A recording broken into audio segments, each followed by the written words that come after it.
आप देख रहे हैं देश का सबसे भरोसेमंद चैनल दिल्ली नेशनल।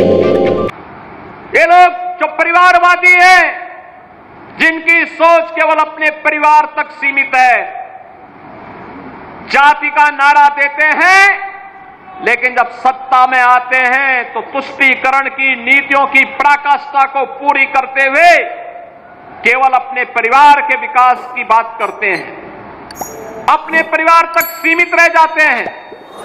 आपने देखा होगा जब 22 अप्रैल को पहलगांव में पर्यटकों पर हमला हुआ था, आतंकी हमला हुआ था, समाजवादी पार्टी के नेताओं के बयान किस किस प्रकार के बयान आते हैं, ये पता लगाने में ही कठिनाई होती है कभी कभी कि ये समाजवादी पार्टी के नेता बयान दे रहे हैं या कोई पाकिस्तान का प्रवक्ता बयान दे रहा है।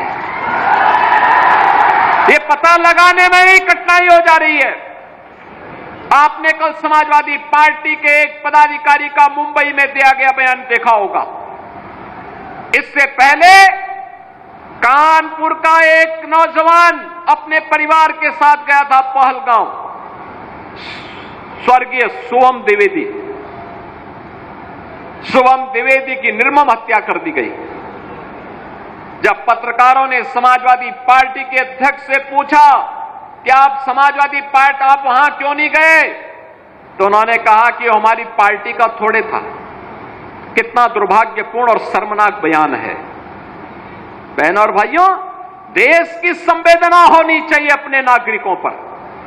पूरा देश पार्टी लाइन से ऊपर उठ करके एक साथ इस घटना की निंदा कर रहा है और समाजवादी पार्टी के लोग इस प्रकार का दुर्भाग्यपूर्ण बयान देते हैं, इस प्रकार का दुर्भाग्यपूर्ण बयान देते हैं। पहलगांव की घटना में उनका एक राष्ट्रीय महासचिव बयान देता है, कहता हिंदू ने हिंदू को मारा है, यानी पाकिस्तान को क्लीन चिट देने की कुत्सित चेष्टा। उनका एक सांसद उससे भी घटिया स्तर का बयान देता है।